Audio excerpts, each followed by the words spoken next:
And that again, was what a Mr. zoom to Montez show it. was mentioning before with the new building next door? Right, right. And this also shows what the logo, the sign on the one in the back would look like. And just to expand on that, it's like that bottom left photograph, Mr. Montez commented before about the impact of the adjacent property on the Morris Avenue signage and the importance of the Elmwood sign. If you could expand on that briefly. Right. It's below the roof line. The tower is actually higher. It's actually below the eaves on the tower. And it almost abuts up against the building, so it actually looks like part of this 7-Eleven sign. And so therefore does the 7-Eleven structure, and I think it's a tower sign, impact that Morris Avenue sign? It makes it much more difficult to see, if unless you're really looking for it. And you talked before about the unique nature of this property. If you could identify on the top part of your exhibit and expand upon that testimony. Well, like I explained before, there's 3 lots that come all the way through the block. Vespa's, our lot, and the 7-Eleven. We're not doing any access onto Elmwood. Both of these lots do have access to Elmwood. Having the sign at this place will make people give the people on Elmwood an awareness to the restaurants there. From the back, it really doesn't look like much. It'll let them know that there is something there, and hey, well, that's the place we heard about, or that looks like an interesting place to go. And do you feel that the dual frontage is justification, one of the items of justification for the replacement of the sign? Well, having 2 frontages, yes, I would think so. You're trying to get the most exposure as you can for your business, and you have the 2 frontages. You're only allowed 1 sign along the frontage, but in this case, being unique, having 2, I would think would justify it. And you testified before and indicated in the photographs about the height of the sign, and Mr. Montez also testified to this as to the size and the height of the sign in relation to the adjacent building. You can expand upon that. The height of the sign on the Morris Avenue side is below the eaves on the tower. The top of the sign on the Elmwood side is just about the same thing, because same height on the adjacent building, because there's no tower on that side. Okay.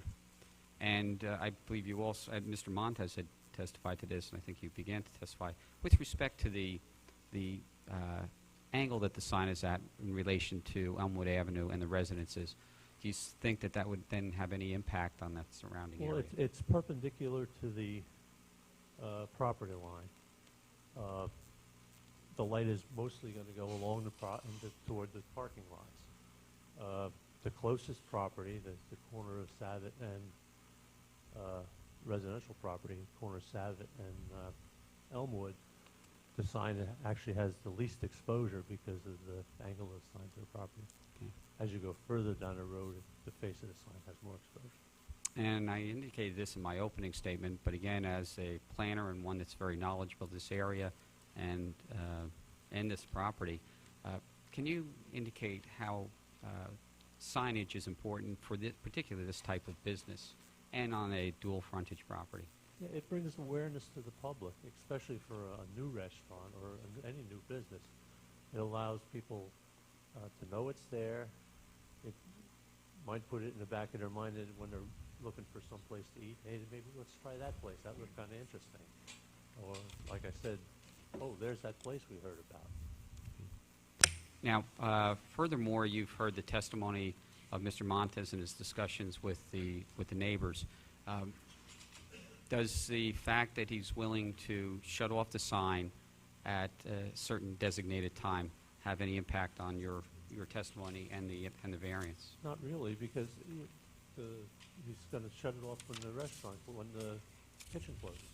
After that, you're not going to have a lot of people coming in anyway. Okay. Now, we also had testimony earlier with respect to the fact that the intention of the owner always to reuse this sign. Again, from your observations of the property, what do you observe there with respect to the signage on Elmwood and what exists? Well, last Sunday I climbed up those poles just to hang that tarp. All the brackets for the sign are still there. All the wiring is still there. It would look to me that the poles are well painted, well taken care of, that they were planning on using it again. So based upon a physical inspection, your observation would be that there was no intent not to use that structure I would again? believe so, yes. Yeah. Okay. And in general, with respect to the signage, do you feel that the utilizing or reutilizing the poles that are there in the structure and replacing that light box would have any negative impact upon the intent and purpose of the ordinances in the zone plan or the public in the area? I don't believe so. Okay. And just if you could briefly, is that due to all the factors you said, the unique nature of the property, the dual frontage? Right, because of the dual frontage. Yeah. And the height and impact of the sign? Right. Right. And you've had an opportunity to review the departmental comments, and again, I think we highlighted that. No, you don't have any problem in, again, certifying that there won't be any issues with respect to the vehicle parked out in front? I don't believe so, no. Okay. And with respect to the signage to the rear, I don't believe that there were any technical comments that we needed to No, I address. don't believe there were. Okay. Thank you. I have no further questions of Mr. Coriel at this time. Any board questions? Of course, we can pass I'd around like to that see exhibit. the Yeah. display, if we might, please. Mr. Pickle?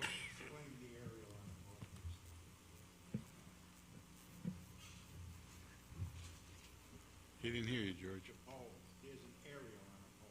I have no, actually, it's a piece of PVC tubing, and I have no idea what it was for. Maybe someone put a flag or a banner on it at one time, I have no idea. Not attracting aliens. No. It's held up there with a grease clamp, so.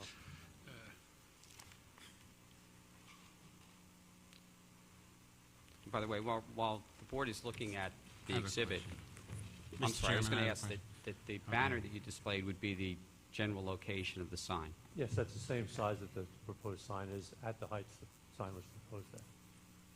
Didn't there used to be entrance on Elmwood Avenue to the Yes. lot? So it's no longer there. No, they closed that off because people were cutting through the park. I believe Primo's did that. I think it was still there when George's was there, because we used to cut out that way. But people used to cut through, come up Elmwood Avenue, the light would be blocked, or hard to So get if someone out, comes and down cut Elmwood through. Avenue and sees the restaurant, they actually have to go to the corner, make a sharp right in order to Right, get they in. have to go around. Thank you. Was there any other board questions of Mr. Curiel? Is there any intention of reopening that I don't believe so. on the backside? Yeah, No, that's the what owner has Mr. indicated Montez- no. In terms of having or not having, I can see the point of the red Cadillac, I love it. The sign in the back, as you've noted, that would be a secondary sign, wouldn't it? Yes, it would. Without that, would you characterize that to be detrimental to the business at this point? I think anything that eliminates any exposure to a new restaurant could very easily be detrimental. But like I say, it's just another way to bring awareness to his business.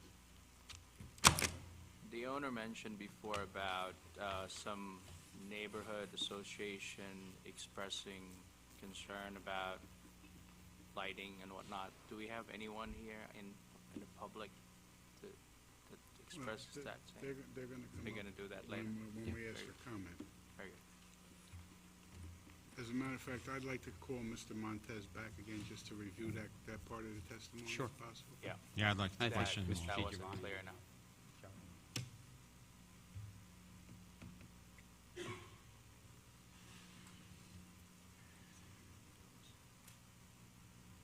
Mr. Montez, you made reference to the fact that you had discussions with the Civic Association. Yes.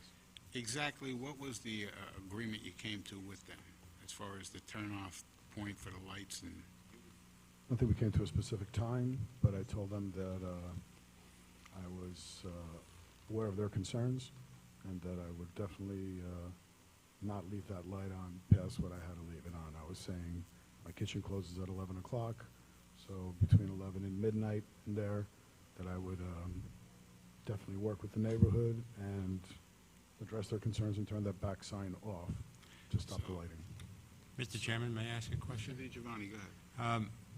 You had mentioned earlier testimony that you felt that the sign on Elmwood Avenue really didn't do anything beyond 10 o'clock because of the traffic such on that street that it really died. Would you object to putting a timer on that sign, so say it's shut off automatically at 10:30? I'd rather not, but Of course you'd rather not, but I asked you if you would object to it. You're just stating you would turn it off at 11 o'clock. I'm asking for an additional I half said an hour. between 11 and 12. I mean, there's certain situations where there's parties. I mean, I'm certain that that light is, 90% of that light is going to be directly on my parking lot. And when I turn that, my parking lot is going to get very dark. If I have parties and I have people in there, let's say on a weekend, you know, I like to shut the lights off while there's people walking out to their cars. That's the only light you have in the parking lot?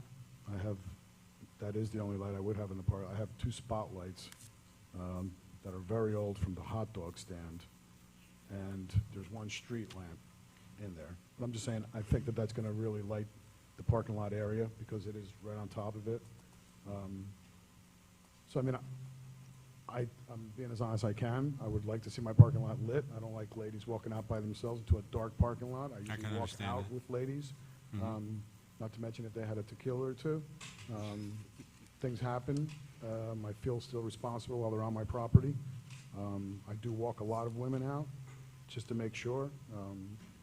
So to turn the lights off, I really would rather say, you know, I'd like to leave them on until the last patron's gone, but, you know, addressing their concerns, I would be, you know, if there's 2, 3 people, you know, the kitchen's closed, those lights will be off. They will never be on, you know, at 11 I close the kitchen, so, and I didn't say that, I just thought that most of the traffic that light would attract, the sign, would probably be between 5 and 9, just because that's a traffic time. There's really not that much traffic on Elmwood past that. It's really people going to work or coming back home that get to see that sign. So, We don't have any lighting expert here, do we, Mr. Hale? No.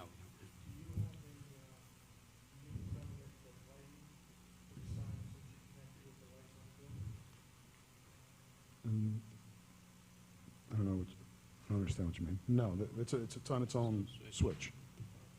Yes, sir.